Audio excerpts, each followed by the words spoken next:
Good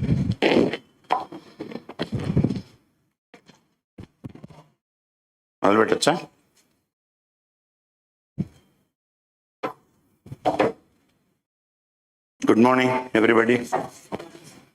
I'm Ravi Kumar, and I teach public administration. That's my introduction.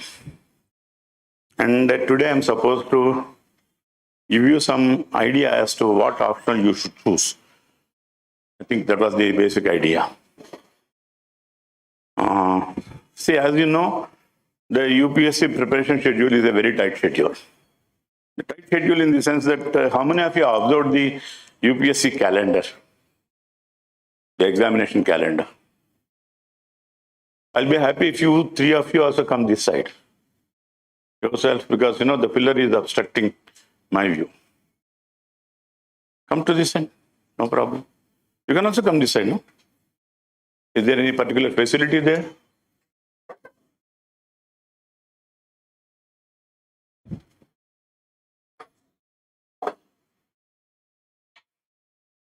I think you can also come this side, so that we'll be in one.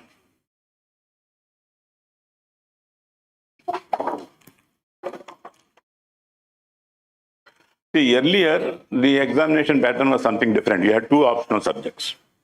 When you had two optional subjects, the calendar was very much different. First day you had an essay, and then after that you had languages, then you had GS, and after GS, you used to have optional subjects. And at that time, you had two optionals, optional A and optional B. So generally what happens is that, when these options are asked, and there's a prohibited combination. For example, political science and public administration you cannot take. Political science and commerce you cannot take. Say some of the subjects, sociology and anthropology you cannot take. There are prohibited combinations. So what used to happen is that if you take one optional A here on the third day or fourth day, the next option used to be coming after 10 days or 15 days. That means you prepare for one optional in general studies, then you have 10 days gap for preparation for the second optional. That was the plan originally. The exam used to run for 21 days, 3 weeks. I don't know how many of you have heard of it. It may be surprising for you. But what the UPSC has done is that they have removed these two optionals. So now what happens is, all optionals, there is only one day. You have all the 22 optionals are being asked on one day itself.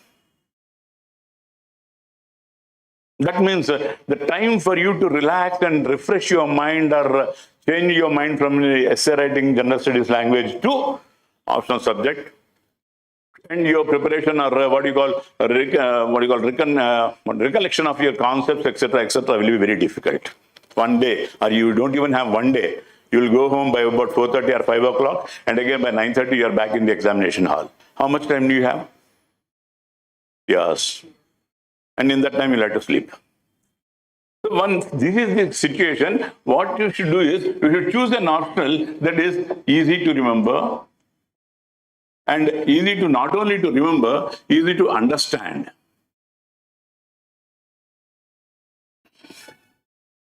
Easy to understand and easy to remember means the syllabus should be small. This is basically the thing that you should keep in mind. When you look at small syllabi, you will find that there are several subjects that are there. Basically, we are not talking about sciences, we are only talking about social sciences. For example, history is one subject, sociology is one subject, anthropology is one subject, then you have public administration is one subject, PSIR is one subject, like that you have a certain geography is one subject. People say geography is very broad also. These are the subjects that are there. And what every student does is, he thinks that he knows everything about everything. Some of you would have read NCERT books. Some of you would have come from what you call CBSE syllabus. How many of you have come from CBSE syllabus? Only two. At least you would have had some idea about the Constitution, is it not so? You would have read something about the Constitution. So you think that we know everything. History, yes, we have done in 10th class. Sociology, we have not done. Anthropology, we have not done. Political science, something we have done. Geography, we have done. We think we are familiar with the subjects, and we'll go into take that as the optional. That is one of the first mistakes that we are doing. The reason is that I can give you ample examples of people who have been gold medalists in some of the universities, could not clear the mains examination. I think all of you know that University of Hyderabad is one of the apex institutions, universities in the country. Is it not so? Mathematics is one of the subjects that is top. And there is a gold medalist in mathematics who has not cleared the mains examination twice with mathematics. Later on, he wrote the exam with public administration, some other public administration, and another option, Telugu literature, I suppose. At that time, we had two. Then he could get into the service. He's got IPS. Now he is the Director General of Andhra Pradesh Police. Right? So when you're choosing your option, you have to have some strategy for your optional subjects. Now, history is very vast. These are smaller subjects. I think most of you would have heard about several rumors about public administration. The scoring is not good, this is not bad, that is not bad. So many things are there. But I can give you an evidence if you want that there are people who have scored 333, 340 in public administration. That too after 2013. Why 2013? It is after 2013 that the two options have gone. Then only 500 marks are there. If you say somebody has got 300 and 333, that means he has got out of 500, that means 66%. And one more thing is that, let me ask you one question. If you have, your mother has you have two more siblings, will there be any preference for your mother and parents, this one is better, that one is better, anything like that? Or all of you are treated the same way? The UPS is also like that. Even though it has 22 optionals, for it all options are one and the same. Then how do they select the candidates? That's another question. Which kind of a candidate will you choose? First class or second class or third class or last class? First class. How do you determine first class? That's another question. Say for example, when there are 22 optionals, let's put it like this. A, B, C, D, 4 options are there. And GS is there. Let's say everybody got X marks in GS. Then what happens is, let's say, in optional A, somebody got 200 marks. Optional B, somebody got 300 marks. Optional C, somebody got 255. And optional D, somebody got 190. If you superficially look, who is the top? B, 300, that's top, superficially. But when you really look into it, in this optional, 200 is the first mark. In this optional, 190 is the first mark. In this optional, 255 is the first mark. In this optional, 300 is the first mark. All are first rankers. So which one will be chosen? If you have to choose first rankers. If you have to choose first rankers, which first ranker will you choose? All are first rankers, is it not? So how you discriminate? Let's say everybody got 200x, 300x, 255x, 190x. You will choose all 4, is it not? Because all 4 are toppers. So what the UPSC does is, having like this, what they do is, in the first rank, there may be only 4 people, but when you come to second rank, there may be 8 people. When you come to third rank, there may be 12 people. When you come to fourth rank, there may be 20 people. When you come to fifth rank, there may be 30 people. Is it not so? But keeps on expanding. That means a pyramid like this. By the time you come to 50th rank, the number of 13,000 candidates required for the mains are there, or let's say, for example, the 3,000 candidates required for the Viva are there. So there is no discrimination. It is a wrong assumption that one particular option will give you the success. Because so many people are going in. They are saying in English. All of you know English? All of you know Telugu? Fools rush in where angels fear to tread. Gorrela manda. పోతూనే ఉంటాయి. కానీ పోయినవన్నీ success అవుతాయా? Not possible. Again, there is a limit.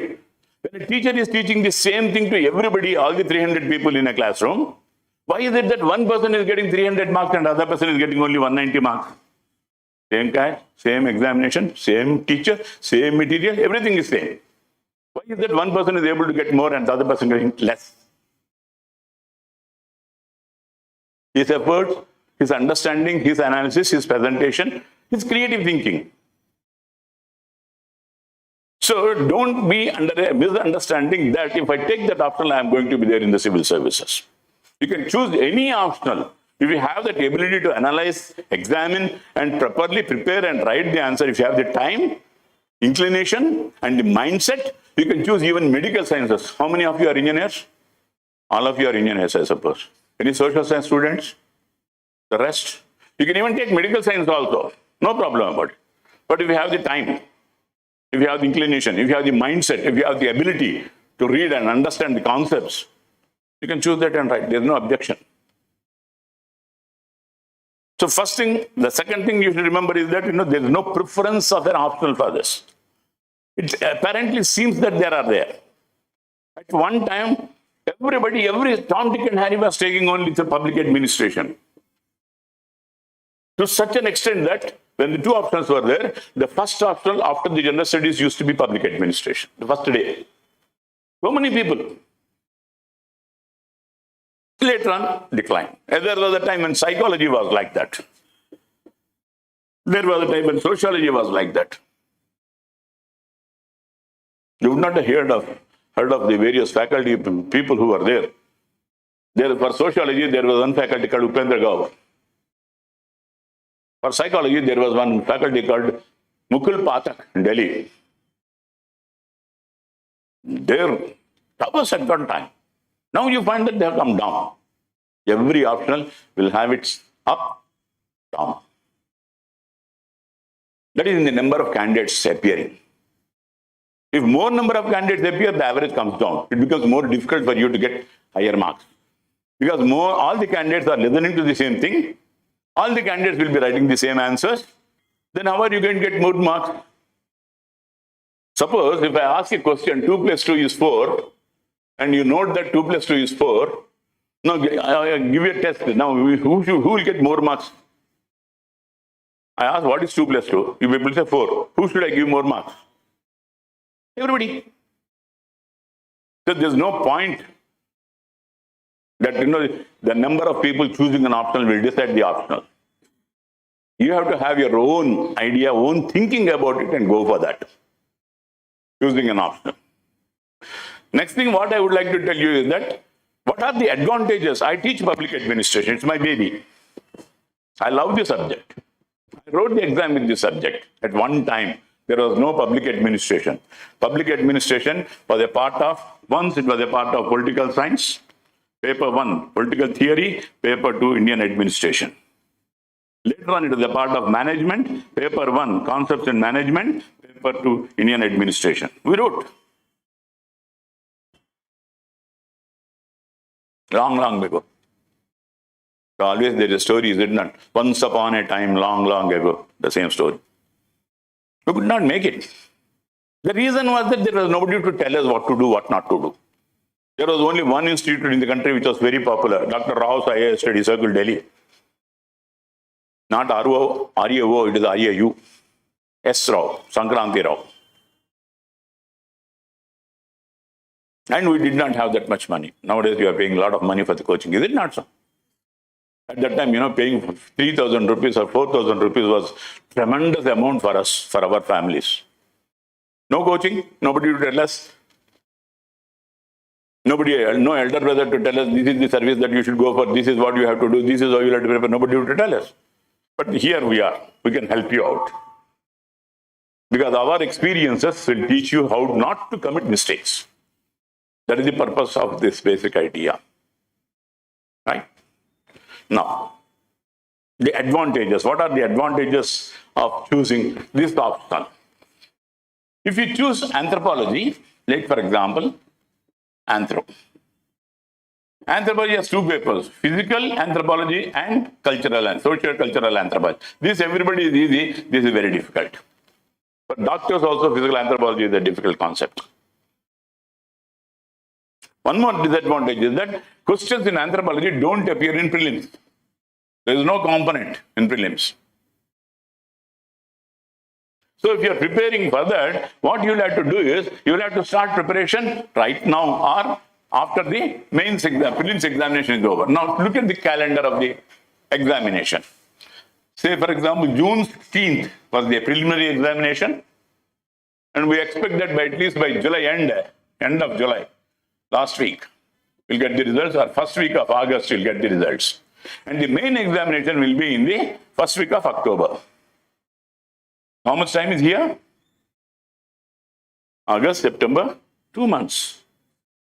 Maybe 2.5 months. And what is the total score that you'll have to obtain? 1,750 marks are there.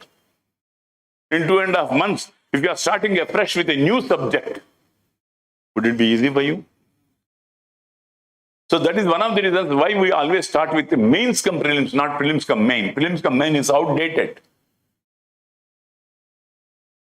Your program should be reverse. It should be mains come prelims. This is the model that we follow, not this. Right? And what happens in that is that, this is the disadvantage that you have to prepare afresh. That means you have to start immediately after the preliminary examination is over, you will have to start. And the subject being physical and social anthropology, it will be a difficult component of it. There's nothing that's add there in the general studies also. There's no component in the general studies. Now look at sociology. Yes, sociology has some component, but sociology also you don't find it in the prelims. Right? So sociology also we keep it aside. Social cultural anthropology is good, but the rest of it is again difficult, conceptual. Look at PSIR. People think PSIR easy. Let me just tell you what is the concept of justice. There's a word called justice in the syllabus. What is justice?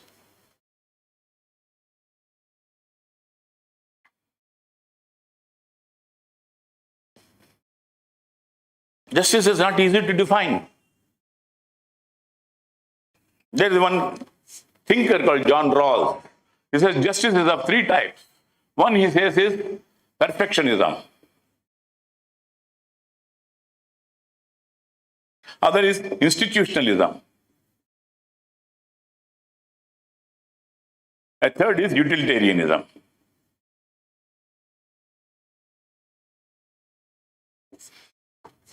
Looks so simple, the word, okay?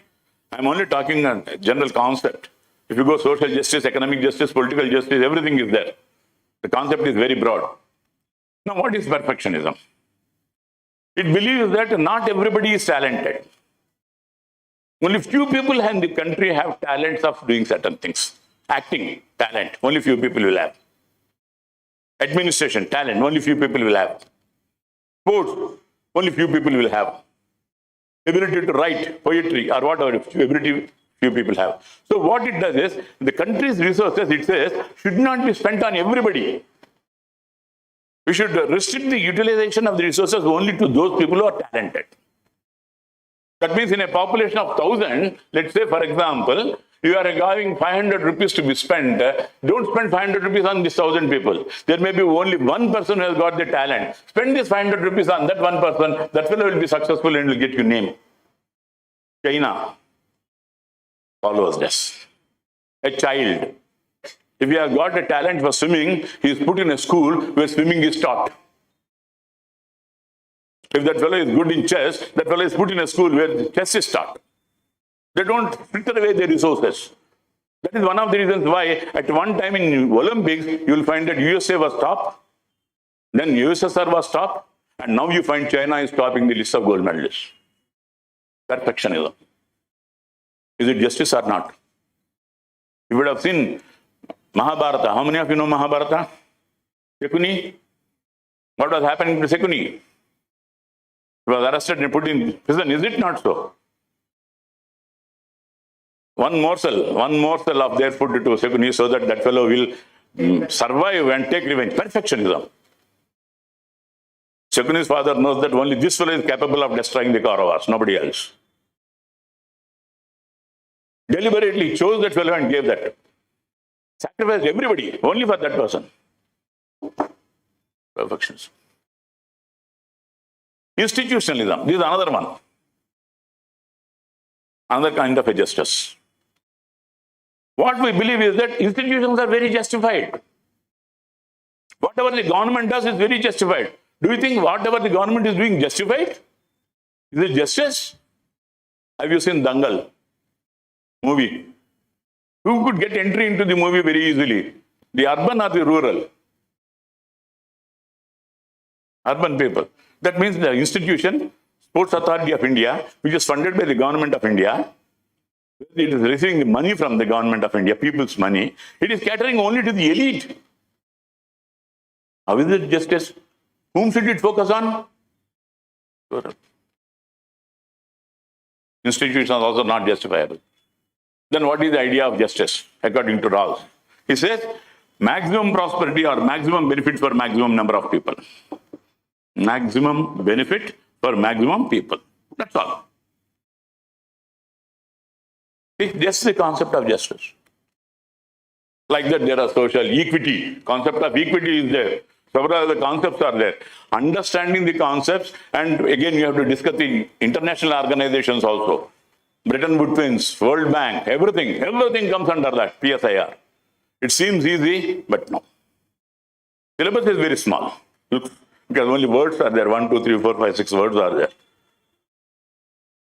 My teacher used to tell me, if there is a small question, the answer is big. The question is big, the answer is small. Because the question itself is so elaborate that you can find an answer in that itself. The same thing applies here also. Then, come back to my subject. My subject, as I said, is public ad.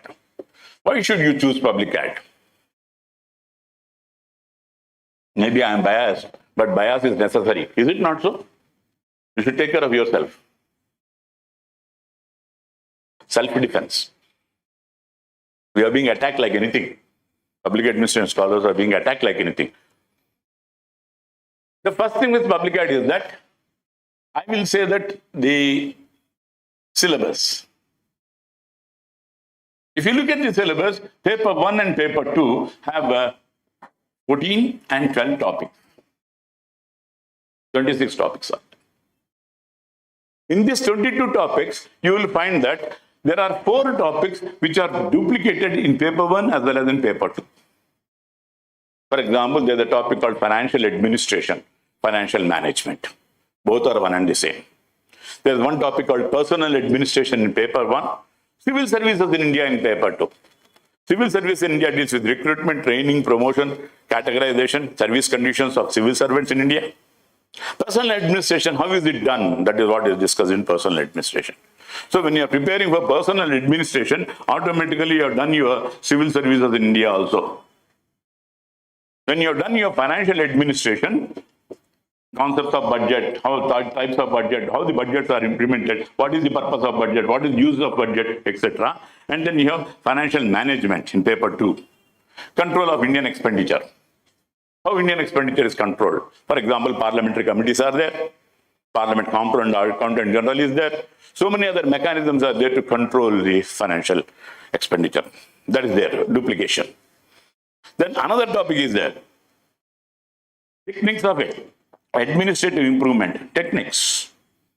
And you find that there is a topic here called administrative reforms. You know what are reforms? Reforming the structure, reforming the organization, reforming. It is not reform. You should read it like this.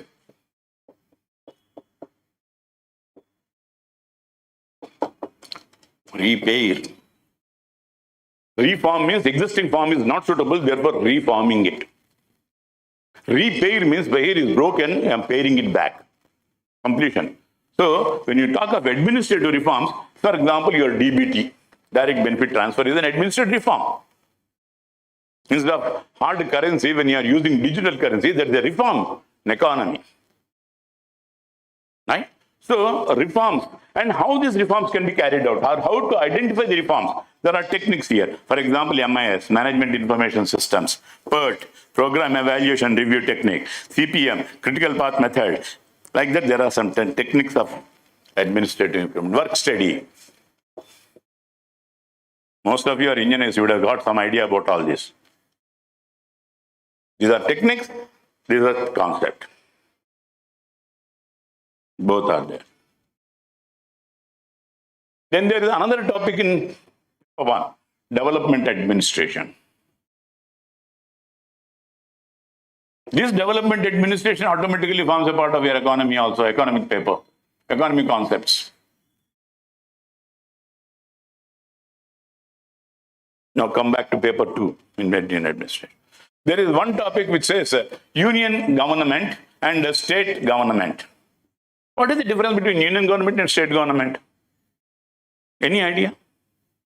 The structure of union government and state government. Any idea? Is it different? Here you have a council of ministers. What do you have here? State, what do you have? The council of ministers are not same. You have a prime minister, you have a cabinet secretary, you have a chief secretary. The secretariat organization is one and the same, right from the secretary to the district collector. Same organization. Legislature, the same arrangements. State legislatures follow the rules and procedures of Lok Sabha and Rajya Sabha automatically, without any question. They don't have any separate rules or anything like that. So when you are reading union legislature, automatically you are completing with state legislature also, except that there is a legislative council. Let me ask you one question. How is the President of India elected?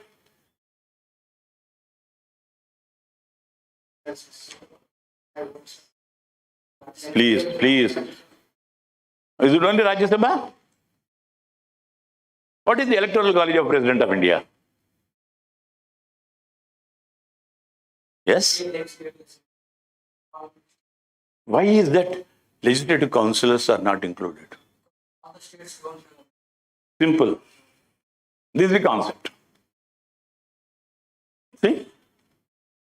Why is that budget is only introduced in Lok Sabha, not in Rajya Sabha? Because? Taxes are paid, levied on people, only people pay the taxes, states don't pay the taxes. So in Indian constitution, there is an idea that no tax without representation. So taxes have to be approved by the people who are paying the taxes. The people who are paying the taxes are us, we. So Lok Sabha is representing us. Therefore, we have to approve the budget and they will collect the taxes. Simple things. All these questions, that the topics will come into this. Then we have another topic. These two are one and the same. Then you have rural development and urban development. Panchayat Raj, 73rd and 74th Constitutional Amendment. Again, these two topics are so related. First of all, you understand development, as I said. Then what are the special features of rural development? What are the special features of special problems of urban development?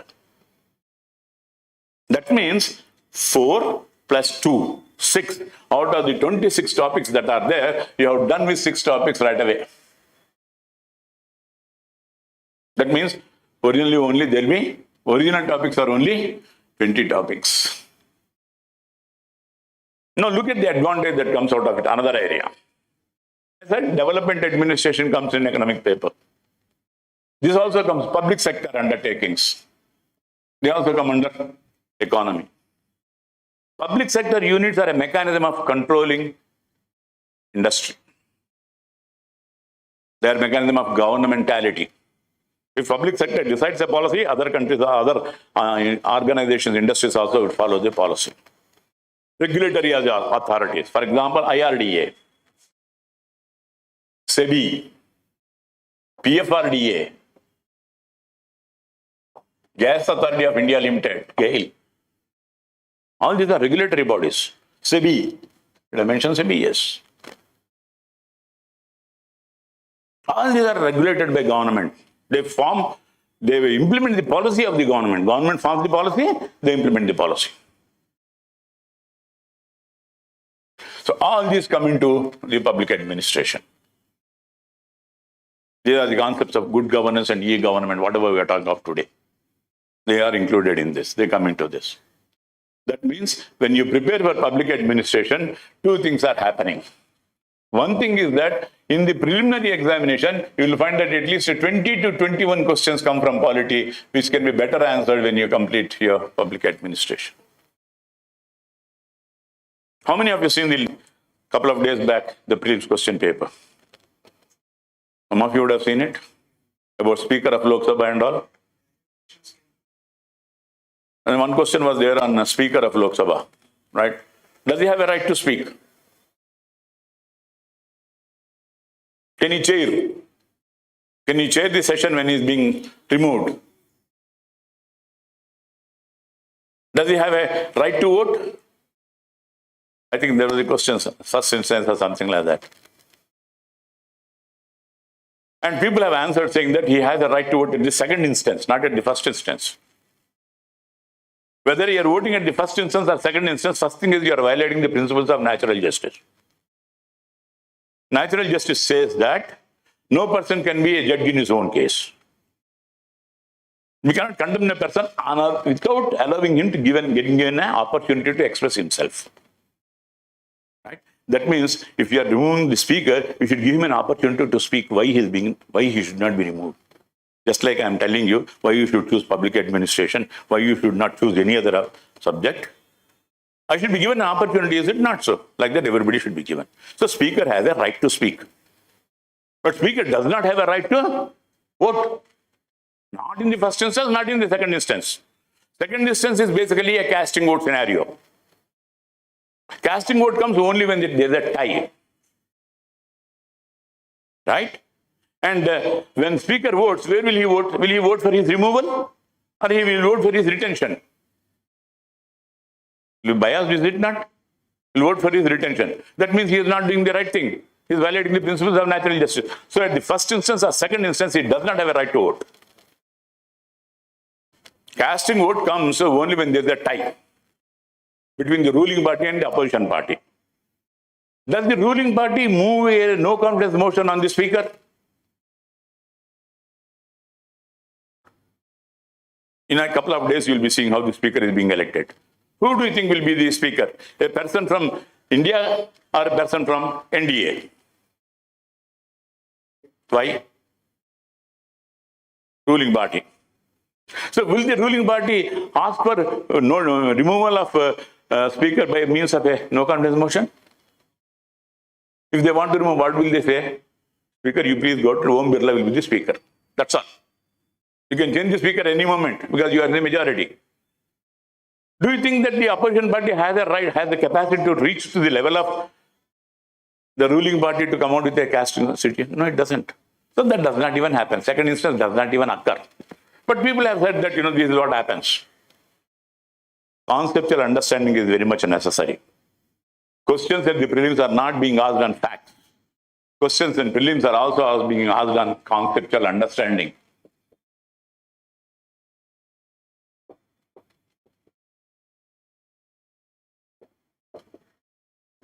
This is important. So at the prelims level, you can clear this. And in paper 1 and paper 2, paper 1, paper 2. In paper 1, there is one more topic, comparative public administration. In comparative public administration, we'll discuss the administrative systems or organizations of various countries. We are not going to deal with all the 193 countries. We'll be dealing with 4 major models. UK, USA, France, Japan, maybe USSR. If you see your GS paper, this year, there has been a question. What are the similarities between the election of the French president and the Indian president? Sometimes there are questions. The 2 large democracies, that is USA and India, are based on some basic tenets, basic ideas. What are the basic ideas underlying Indian democracy and US democracy? The concept of separation of powers, is it there in both? How is that the British arrangement of once a speaker, always a speaker is valid in India? These are the types of questions that come. So comparative administration topic, here actually what happened is, we like to study the administrative arrangements of USA, UK, France, Japan, and USSR, and then the concept of comparison. Both have to be studied. Then only you will have an understanding. This helps you even in prelims as well as in mains. In the mains, the second paper, general studies, the second paper of public administration, you will find that general studies paper 2, I've just been seeing at least 10 to 11 questions are asked from polity. General studies paper 2. You can go through the papers, you can see the polity questions that are there in it.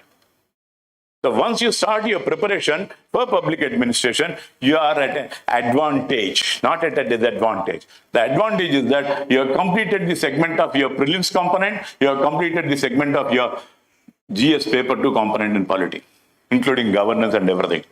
There are 26 topics in paper 2, and out of that, 20 topics are related to public administration. The 20 topics should have completed elaborately with conceptual understanding. This also contributes to your essay, ideas, ethics. We are not talking about philosophical ethics. We are talking of administrative ethics. There is a committee constituted by British government called Nolan Committee. Nolan Committee said there are about 9 ethical principles that should be followed by a civil servant. Be an example of yourself, first thing. Leadership, neutrality, anonymity. About 9 or 10 are there. How these are valid in public administration is the question. So it also deals with ethics in public ethics in ethics paper also it contributes.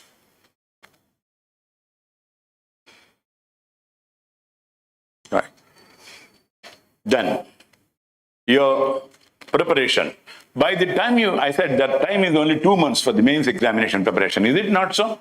Then you have to prepare for so many marks. When you have completed your paper 2 of public administration, I think one segment preparation is off. You need not read. You need not go through your polity, governance, etc. concepts that are there, governance, constitution, arrangements, etc., etc. You need not go through. That is also done.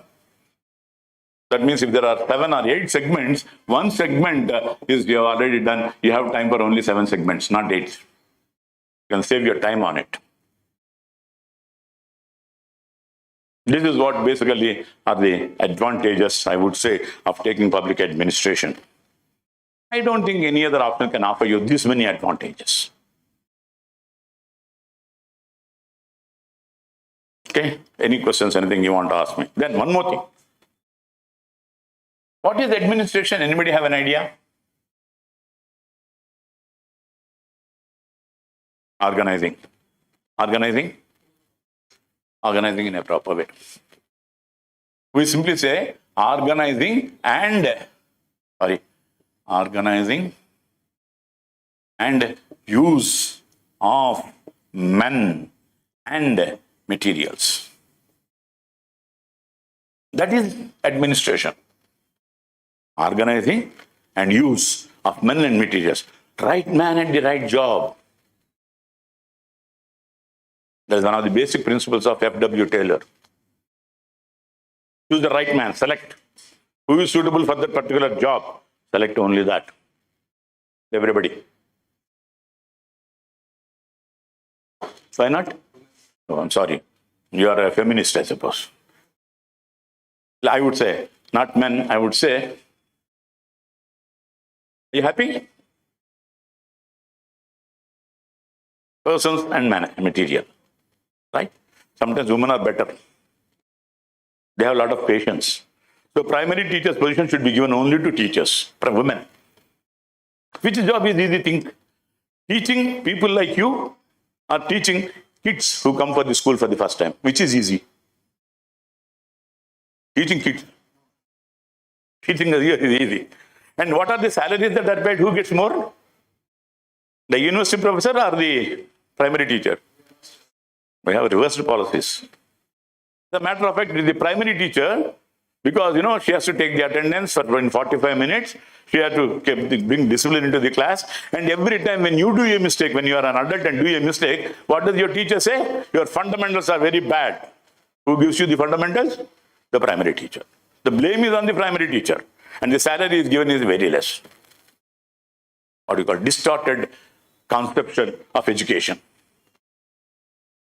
Which is important? Primary is fundamental, is it not, sir? Fundamental should be given more importance. అందుకోసం మనం 1వ class 3వ సారి 2వ class 4వ సారి 5వ class 6వ సారి చదువుతారు, అవునా? I don't know, just joking.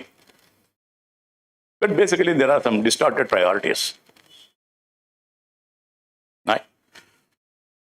So when you talk of organization and use of men and materials, Everything is administration. Even the way you organize your room, if you are staying in your hostel, the way you organize your room is an administration.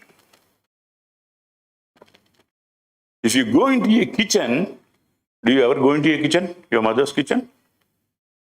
Is that organized or disorganized? You will see that just by the side of the stove, you will have a lighter. Lighter will not be 2 feet away. See? Administration is a part of life. The only thing is you need some theoretical understanding, backup of that. Why are we choosing everybody? Why is that the selection of the civil servant boils down from 10 lakh supplicants to, I think this 10 lakh applicants, is it? Yes. To 5 lakh applicants appearing, to 13,000 candidates appearing, to 2,000 candidates going for the interview, to 1,000 getting selected, and to 100 getting IAS. Elimination process. Choosing the right man for the right job. Then what is that is required in the job? What do you think the civil service demands? Reproduction of answers, which a class teacher has dictated to you in a class, saying that this is what you write. Come on, write down. So and so, so and so, so and so, so and so, so and so story. Essay, you write it down. Go home, read it. Once, no. Twice, no. Till you get it, you by heart it, go to the class, you will find that the question is not there, you don't know what to write. That is not what is required. I'll tell you what the UPSC demands. I have taken a small sheet of it. Look at the pages 29 and 30. I have taken that. The main examination is intended to assess the overall intellectual traits and depth of understanding of candidates, rather than merely the range of their information and memory. Not your memory, not how much information you have. You may have a lot of information, but what is demanded by the question alone that should go there. Focus on the question. That means the first thing when you read a paper is you should understand what is the crux of that question. Once you know the crux of the question, the answer is over. You have got relevance. Your answer is relevant to the question. Automatically, your analysis will follow from that. Once the analysis follows, your presentation will follow. Once your analysis, relevance, analysis, presentation follow, you get your marks. If this is missing, this is missing, this is missing, this is what you get. They'll be very generous in giving you 1 or 2 marks. Because they can't give you, you are preparing for the mains examination, at least there is some stuff in you. They cannot say you don't have any stuff, they won't give you a 0. But they'll give you a marks which you cannot claim to be any service. First thing is that. Second thing, the nature and standard of questions in the general studies papers 2 and 5, will be such that a well-educated person will be able to answer them without any specialized study. If you want to answer questions in public administration, you need not be a master's in public administration from Jawaharlal Nehru University or anything like that. If you want geography, you need not be MA from geography, etc., etc. You need not be a master. If you apply your common sense, you will find an answer. Common sense is uncommon. Not everybody have it, but you have to cultivate it. Okay? Then the questions will be such that as to test a candidate's general awareness of variety of subjects. Do you know, once you get into the service, which post you will be holding? Will you be the Commissioner of Education or a tax or collector, or what will be your post? That is the starting point, my friend. After that, you will retire as Assistant Secretary. What are the departments you will be heading? Any idea? No, you may be heading any department in the country. That's why this service is called as a generalist service. That means I can put you in endowments, I can put you in excise, I can put you in international affairs, I can put you in, say for example, education, welfare, tourism, wherever I want I can put you. You should have an understanding of all that. That's why your general studies paper is very important. General awareness of Awareness of a variety of subjects which will have relevance for a career in civil services. Your career is this. You may be posted to any department. You should have some understanding of it. Okay? Then the questions are likely to test. Here is the key point. Candidates' basic understanding of all relevant issues, ability to analyze and take a conflicting view on socio-economic goals, objectives, and demands. The candidates must give relevant, meaningful, succinct answers. This is the demand of the Union Public Service Commission. When you see the notification, please read this page 2930.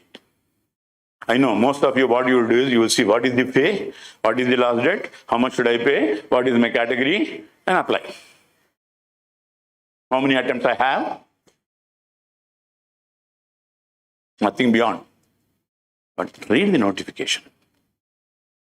Notice is a warning to tell you that this is the aspect that we want, informing you. This is what we want. Every one of us have that abilities. Only thing is we'll have to refine them further.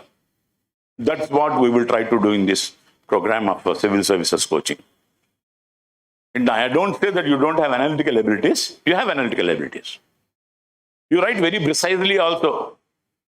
So you are in a, what you call science students, most of you, if I have to write salt, you will write NaCl2.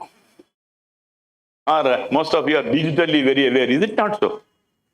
Use your mobile phones, digital technology. Is it not so? Right? So you are such a person that if you want to laugh, you will say LOL. Rather than laughing heartfully. Which is better? Saying LOL or laughing heartfully? Which is better for your health? LOL or laughing? This is the kind of a brevity that is not needed. Your idea should be conveyed very simple manner, simple language. You should go to the examiner. Right? A controversial issue, say for example, not allowing women into certain temples, for example, Sabarimalai. There was a controversy, right? What is your opinion on that? Should they be allowed or should they not be allowed? Is there a complete bar on female gender to enter into the temple? Particular age group. That means the rest can enter. Why is that particular restriction? It is a restriction, not a bar. Why restriction? It's a scripture, it's a branch. Okay. If we look into culture. Okay. Social point. Syllabus is followed by the people. Men who are going there, they follow syllabus for 40 days. That means they are suppressing all their emotions, or just even sex also they are suppressing. And the place where you have to move to the temple is in a forest, right? Dark, night, everything is there. And what happens is that there may be an isolated man and isolated woman. What happens when a woman and man are alone?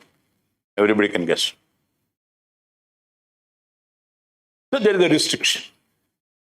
Not only religiously, but also there is a social dimension to it also. So you'll have to present both sides, then only you will be able to give a better answer. Right? So you should be able to take an opinion. Questions in the civil services basically, or at least in public administration, they come with a tagline of comment. You'll have to comment. You have to comment and say, this is good, this is bad.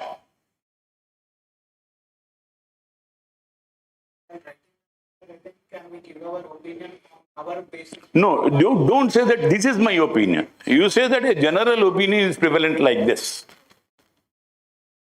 Superficial opinion is prevalent like this. Common opinion is prevalent like this. But an in-depth analysis would give you something else. I'll tell you. The common opinion among people of India is that are we closer to USA or are we closer to UK administratively? UK. But if you go deep and see, you will find that we have more features closer to USA than UK.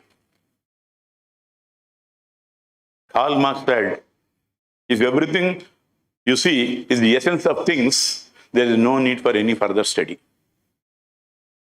What you see is true, then don't need further study at all. That is true. Is that so? I'll tell you one joke. One fellow was a teetotaler. You know who is a teetotaler? At least you have the right idea. I was thinking that when I was a kid, I was thinking that a teetotaler is one person who never drinks tea, only drinks liquor. That was my idea. Then later on, I had gone through some dictionary. Then I realized, oh, this is what it is. We commit mistakes. The error is human. Okay. So this fellow was a teetotaler.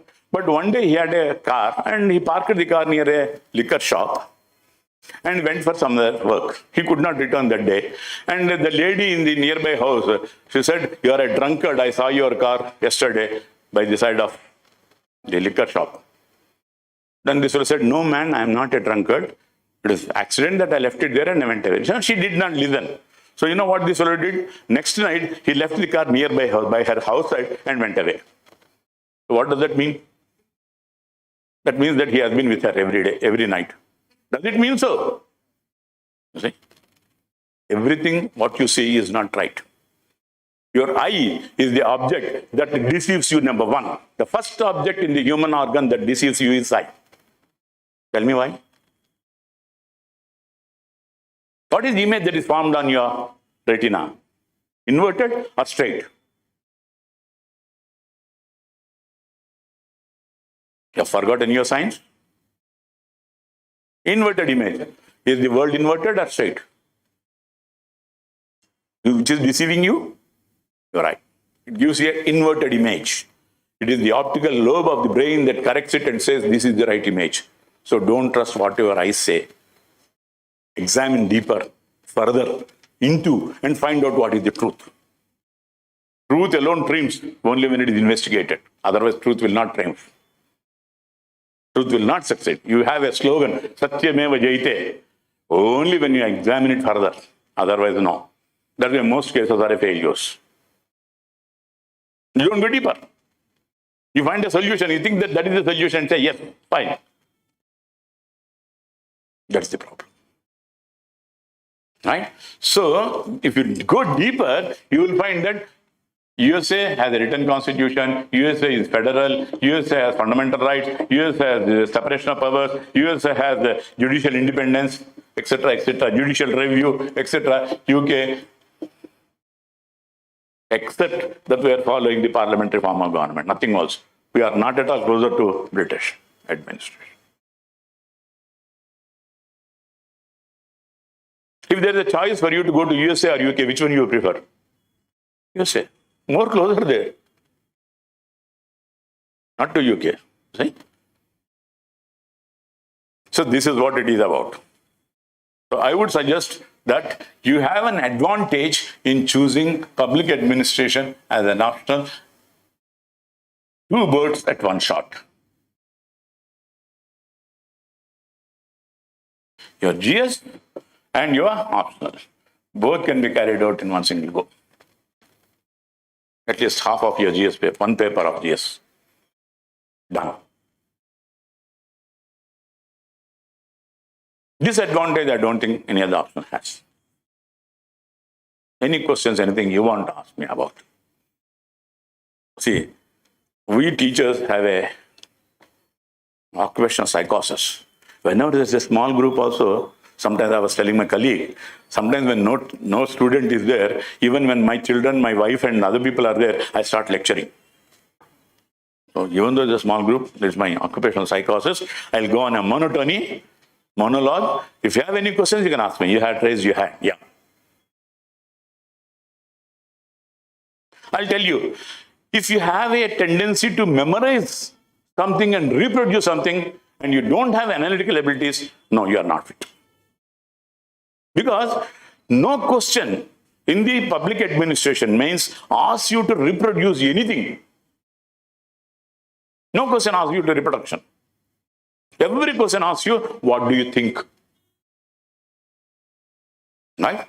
That means you have to be thinking. You have to think and come out with an answer. I think I was telling you about fundamental rights. Is it not so? I was mentioning to you. I was mentioning to somebody about fundamental rights. Let me ask you. You know about fundamental rights, right? Heard of it? Yeah? Right. Let me tell you. There was one question in 2000, I don't remember the year. What is freedom of speech?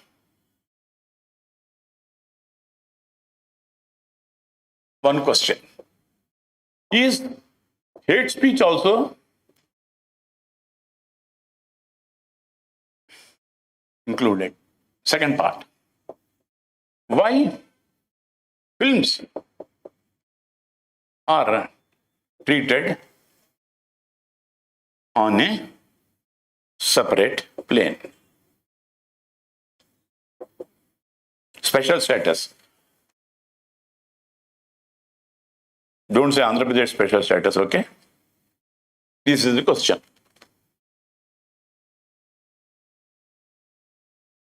This freedom of speech, what does it mean?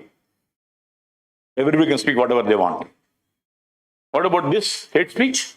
Is it also a freedom of speech? It is. Suppose if I ask, say for example, our Owaisi says, go and hit all the Hindus. It's freedom of speech. Can you do that?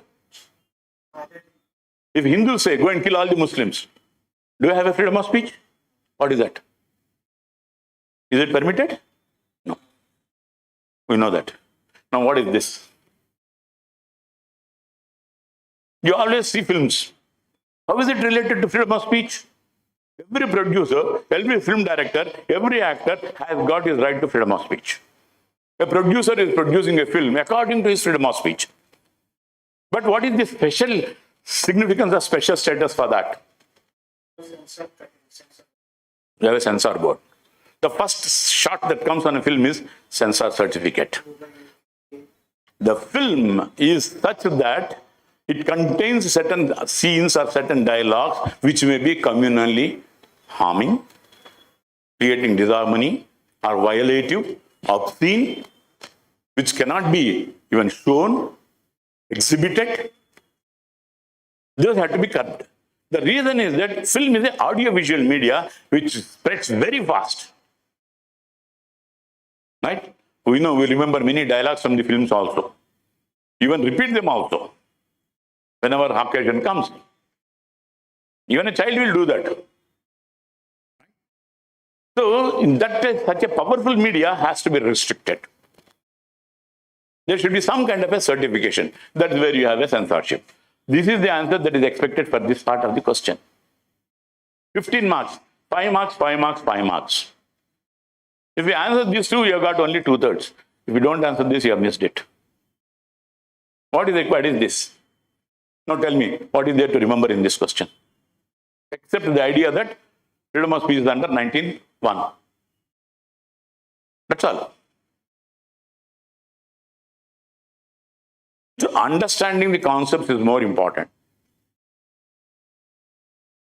The articles that are, sometime once there was a question, all the executive power of the Indian Constitution is vested in the Prime Minister of India. Is the executive power vested in the Prime Minister of India? No, it is not vested in the Prime Minister of India. It is vested with the President of India. So what? Technically, yes. It may be there, he may be there. Why is he there? Next question. Why Prime Minister should be given the opportunity? You're right. Technically, Prime Minister exercises all the powers. But why? So democracy requires public opinion. President is not a part of the Lok Sabha. Prime Minister is a part of the parliament. Therefore, he is constantly interacting with the members of the parliament. Therefore, he is getting the public opinion. And on the public opinion, using that, he is advising the president, please do this. That's it. Common sense. Where is that? Anything to remember, reproduce. So public administration is one such subject where there is no need for remembering or reproduction of responses.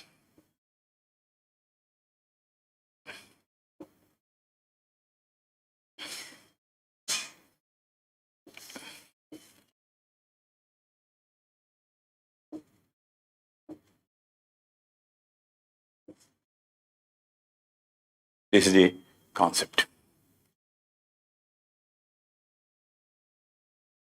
This can be both real-time examples in the concept. Of course, yes. You can quote. That is one of the reasons why I advise you to read the newspapers and keep track of your current events. And don't put the preparation for current events to the end of the preparation. They should go simultaneously every day. Because every day something or other is happening. That may be a very good input into your answers in GS. It may be a very good answer input into your public ed or any other subject. So follow current events every day and make a note of your current events, your own notes. Don't depend on anybody else.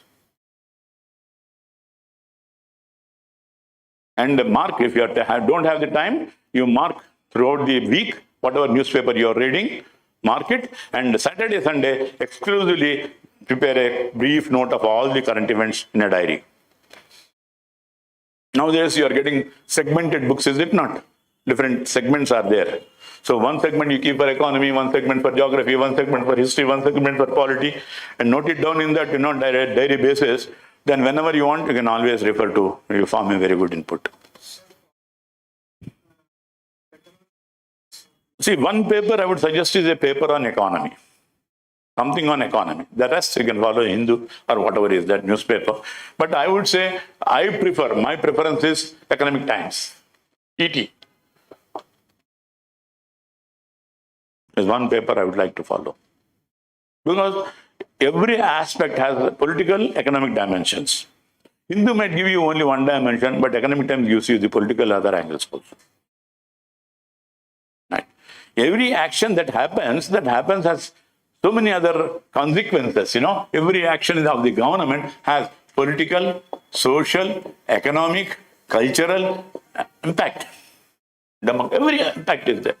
So try to understand the various dynamics that are there in it. Multifaceted actions are there for every governmental action. For example, yesterday or before yesterday, Chandrababu Naidu was saying that skill census. I don't know whether anybody have heard that word so far. Does it have an economic tone, political tone, social tone, cultural tone? One single concept. Who has imagined that information technology will pervade medicine? Right? Medicine was a domain exclusively for surgeons. Now you got robots. Robotic surgery. Yeah. They are able to learn and they are going to rectify their own mistakes, robots, and they are going to correct future operations. But would there be need for a doctor? That would be, it should be there. See? So everywhere you look at the multifaceted aspects. Public administration tells you how to do that, multifacets. Whenever we talk of development, we talk about social, political, cultural development, and also economic development. This is the basis. Karl Marx says economics is the foundation of a society on which the rest of the building develops. Just economy. On that, your social, political, cultural, other dimensions evolve. We have a topic called Max Weber, bureaucracy. When we discuss bureaucracy, we'll have to discuss the most important person is not only Weber, but also Marx.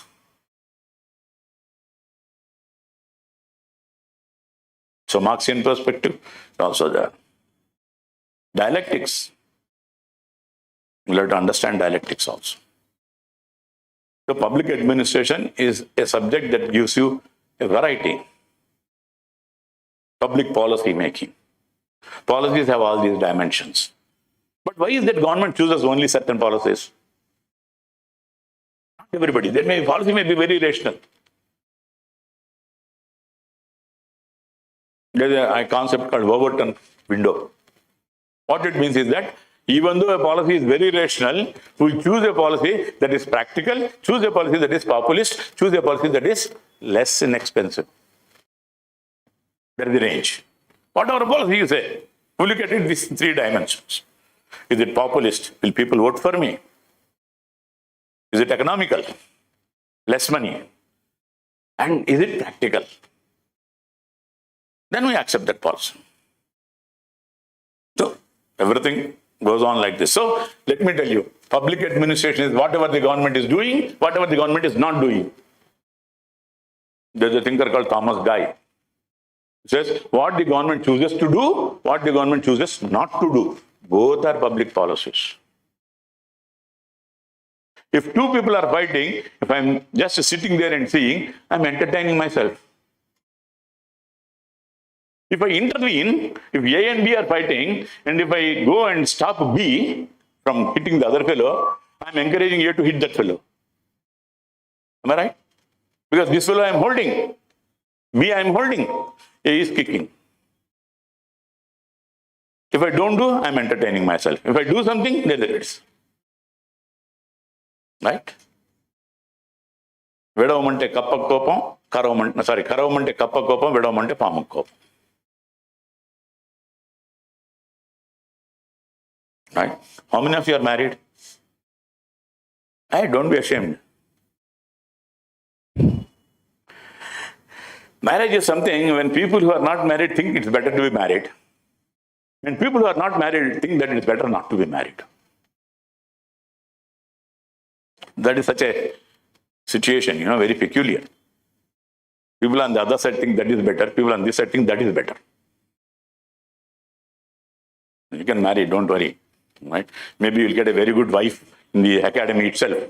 No, this is another place where good matchmaking goes on. Several people have gone to the academy, write the civil service alone, go there and find a partner, marry. And put it on the website, and put it on the, what is that? Google, on social media, Facebook. IAS 1, IAS 12, married. IAS 1, IRS 12, married. Then if there is a fight among themselves also, that is also put on the social website. I think I've seen some of the Tinadabi or somebody like that, several people. There was a concept called civil service neutrality. Now civil servants doesn't want neutrality, they want popularity. I don't know what's happening. This is one of the ethics of civil services, that you should be neutral. See what is happening in Andhra Pradesh. So many people who have been very close to the former government have been sidelined. They are supposed to be experts in their administration. Had they been neutral, they would have been in good positions right now. Having done that wrong step, now they are sidelined, they are not wanted. If possible, they will be put to what you call suspension. One thing about suspension of all India services is that you cannot suspend a person for not more than 3 months. You have to give him some post or the other after 3 months. Don't worry. But we can take legal action. You need not be worried if you are giving a wrong opinion. Supreme Court has given protection. It said you can ask for written orders. If your boss is asking you to do something wrong, unlawful, you can ask for written orders. The moment you ask for written orders, Telugulo cheppante toka mudichipotadu your boss. He will not give you a written order. If he is not willing to give you a written order, that means he is asking you to do something which is unlawful. Keep that in mind. Everything has to be written down. Weber, written documents are most important. Everything has to be written down. We study bureaucracy, the way it is functioning, the way it is organized. So you are entering into the civil services. One more thing. Once you go to the academy, there is an examination there also. And the examination will be on all the subjects. And one of the subjects that we taught to you there is public administration. If you escape here, you are stuck there. Better to be prepared. Right. Any questions, anything you want to ask me?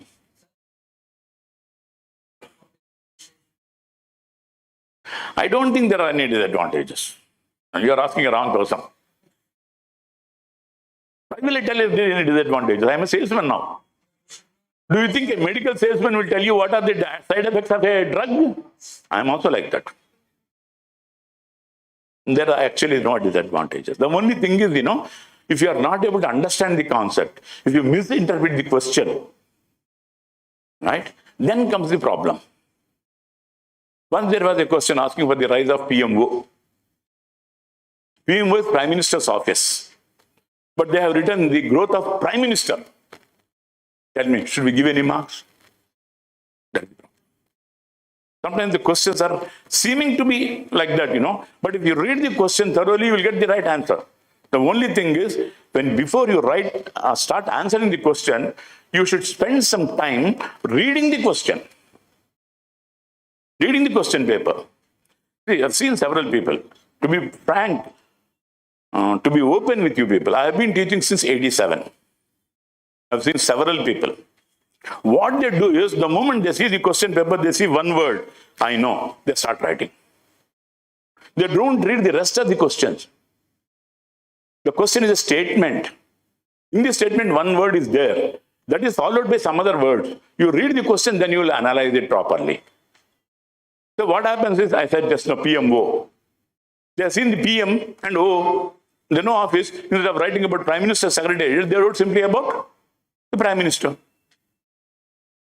So, before you start answering, read the entire question paper. Spend 15 minutes. There are at least 20 questions to be read. Though the number of questions is 8, every question will have sub-questions, ABC, ABC, AB, like that. Something around 20 would be there in it. So what you are expected to do is, you are expected to read the entire question paper and decide which question you can write. I would suggest first section 1, section 2, A and B. Short notes are there. First, write the short notes, answers to short notes. Short notes are showing a glimpse of your talent. I would say it's like a visiting card. Have you seen a visiting card? What does it tell? The name of a person, the organization belongs, what is his designation, what is his authority. This is what shows what is your ability to talent, what is your analytical ability, what are your talents, whether you can write an answer in a brief manner or precise manner or not. First, finish off this. 5 questions, half an hour. Another 5 questions, half an hour, 1 hour gone, right? You have answered 100 marks. And when you answer like this, there are 150 marks for 3 questions. This will form a first impression, which is the best impression on the examiner. Then you write the elaborate questions, because they require some kind of thinking. So first you finish up with your short notes, go to the essays and make a skeletal sketch of what are the points that have to be included. Then elaborate. That's the way you let answer, rather than jumping into answering. When you jump to answering, what happens is that you will put everything that is necessary in the first question itself. Then there is nothing for you to write in the next question. Sometimes questions are this. Similar questions are asked on 2 different levels. Question seems to be similar, but the points that are included are different. So when you have exhausted everything, what can you do for the next question? Simply write a footnote. Please read the answer to the question number 1. That can't be happening, right? So you'll have to give an answer for that. So it is necessary to organize your answers, administration. Organize your points. Organize the way that, as a matter of fact, I don't know how many of you know about the evaluation of this one. I know we have seen some evaluation, how it is done. What is the base of evaluation? First thing is relevance. In relevance, what do they see?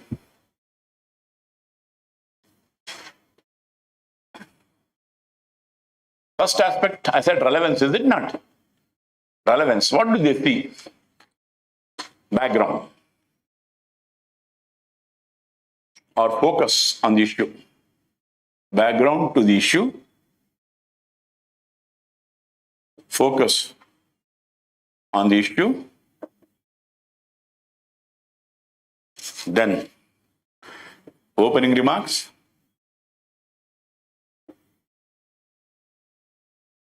Correlation. That means you start with one point, conclude with the same point. Don't contradict yourself. Correlation or conclusion or rounding off.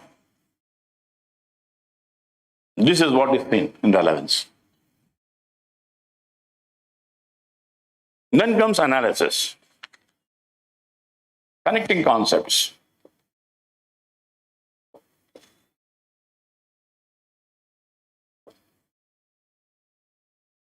Innovation. Originality of ideas. That is innovation, right? Conceptual clarity.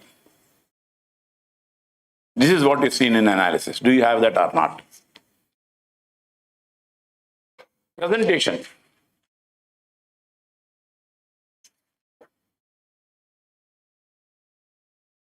Orderliness. Logic. Fluency. Contemporariness. Oh, your answer is contemporary. Your points that you are raising are contemporary. Language. Legibility. Simplicity.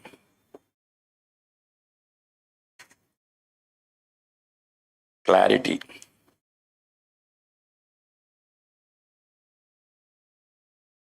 Whenever we talk about this, answers are evaluated on these four aspects. Every aspect as far as this.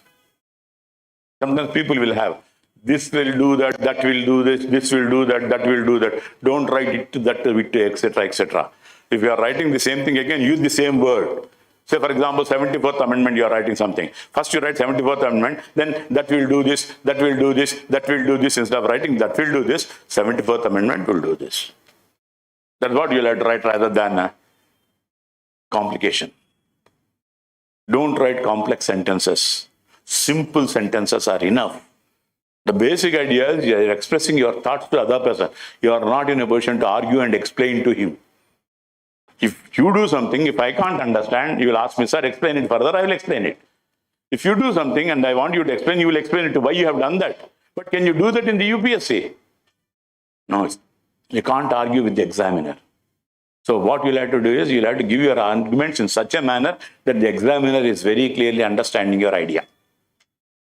So this RAPC, relevance, analysis, presentation, and language, RAPL. These are the aspects that are taken to evaluate your scripts.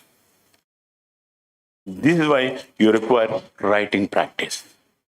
What do we do or what do I do? My idea is that I teach a concept. Once I feel that the concept has to be understood, time is needed, I'll stop that there. It is not necessary that I should go for 2.5 hours. I should keep on talking for another 2.5 hours. No. If I feel that by the time 2 hours is over or 1.5 hours is over, the concept is very complicated, it should be understood by you, you need some time, I will leave you there.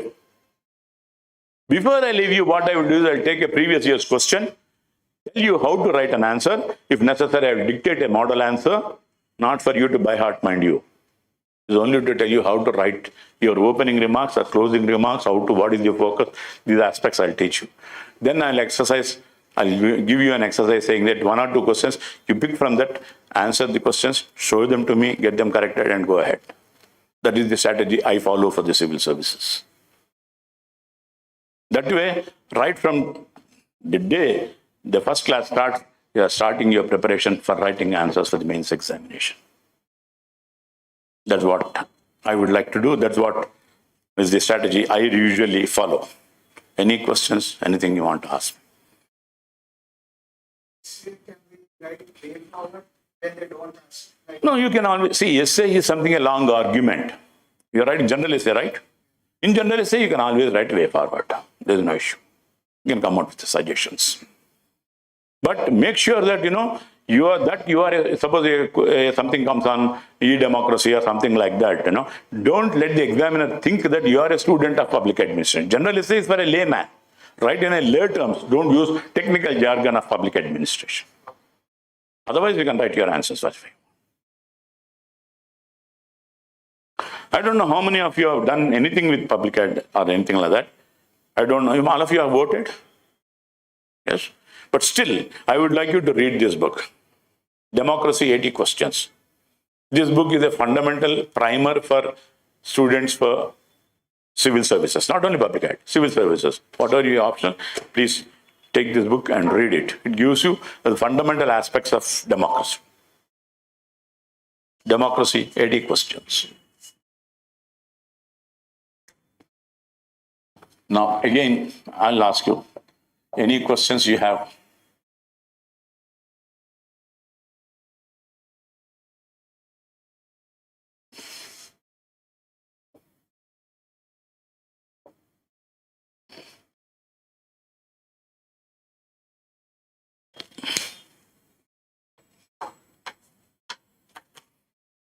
David K. Beetham and Nikhil Chakravarti to have written this. Beetham has written a book on democracy itself. From that, they have taken some aspects and made this book, NBT book. It's a primer that you should read.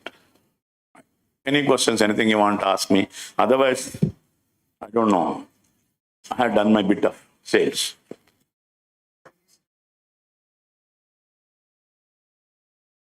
Like we are not, is your lecture enough or we have to follow it? Okay, good thing. First thing is that I would say very proudly, my lecture is enough. First thing. And I don't have the habit of dictating any notes. I'll keep on explaining.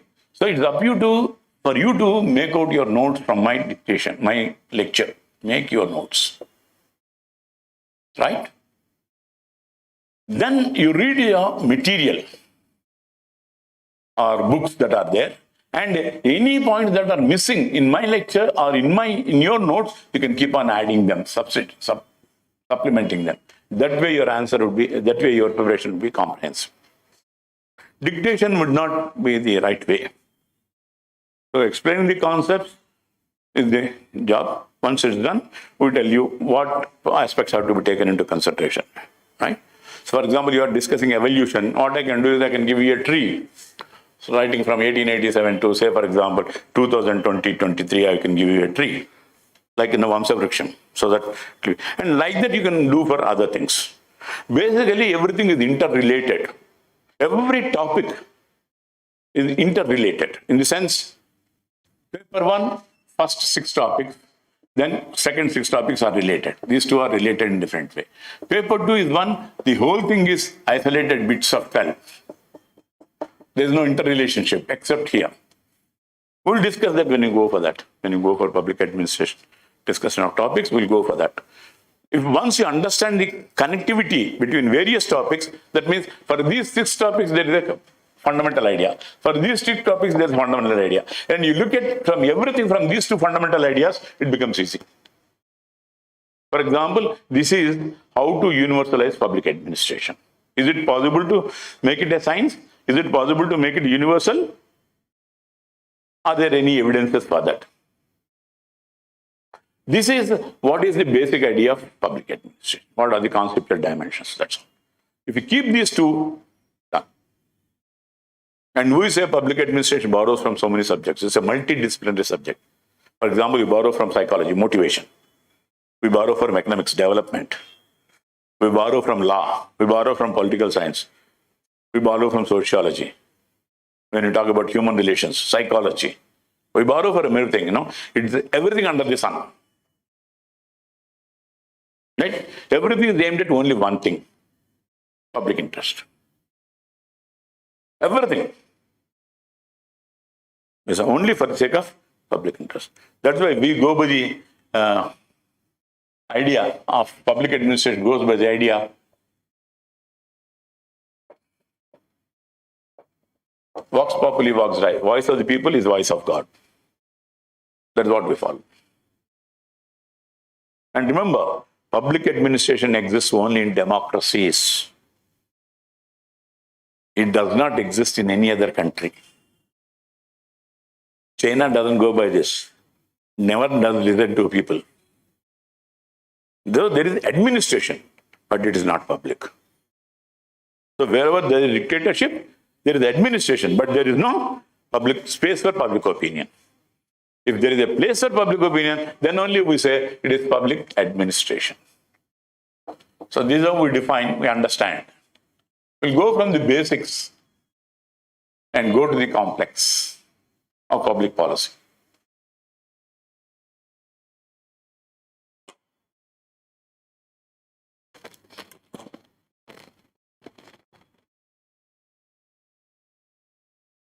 Any questions, please? Any questions, anything you want to ask?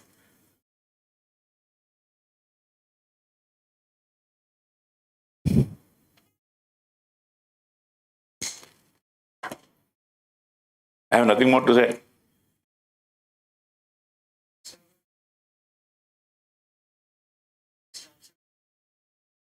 No, staff selection is something which is lower your. So I would say you can compete for any other official, this one. See, the examination itself is different. See, what happens is, an officer requires a different skills, a clerk requires a different skills. Right? A clerk requires a skills of detailing. An officer requires a skill of understanding the whole, macro. Clerk is a micro. What decision you will have to take, that's your job, right? And whether the decision is right or not, it's your job. How to implement this, how to carry out, what are the aspects that are necessary, how many chairs are needed, how many teacups are needed, that is the job of a clerk.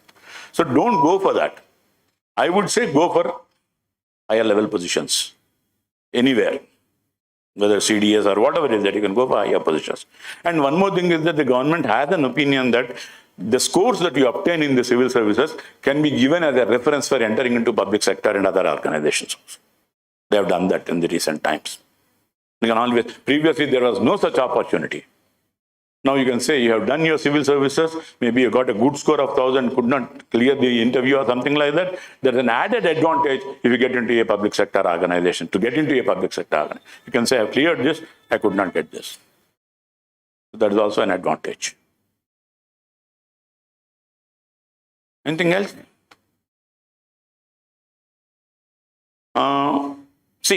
Usually I have a habit of going out, in the sense, I go to Delhi. I used to go to Delhi to teach. So I used to go to Delhi for a week every month. So if that happens, it has not been happening for the last year, but if that happens, the course will be for 4 months. Otherwise it will be 3.5 months.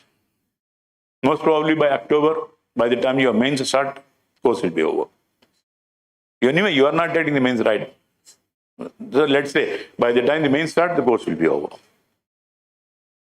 Usually, we require more time for paper 1 because it's more conceptual.